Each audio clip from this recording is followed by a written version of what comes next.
calaamadeedii note symbolkana waa taa waad aragtaa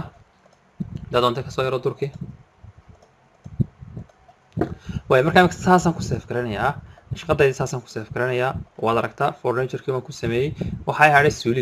suuliga tusaale ahaan oo kale toiletka uu ku jiraa oo suuligeena waa weyn haysanay oo waa kuwan masalan kan soo qabo waa kan halkaa dhig markaa yaree xoogii waa yaro weyn yahay waan tusaale ahaan oo kale sigisoo kale ka dhig mufde cornerkaagii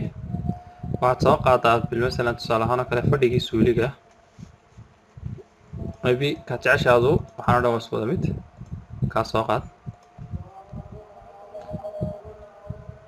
waayahay waad aragtaa waa kaa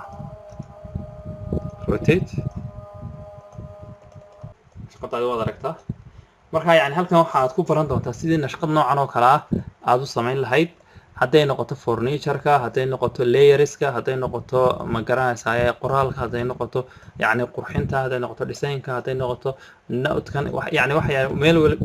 wax shay waliba meeshu ka yimi hadday noqoto ubaxyadan yaryar yani decorationka shay waliba meeshu ka yimi ayaad baran doontaa kadibna insha allahu tacaala waxaan ku rajeynaya inaad soo saartid nashqadan ka qurux badan oo ma garanaysaa aad tadawur badan iyo horumar badan ku samaysid halkaas ayaanu qaybta ku dhammaynaynaa fooq ah marka insha allahu tacaala aad iyo aad baa mahadsantihiin assalaamu calaykum waraxmat ullahi wabarakaatu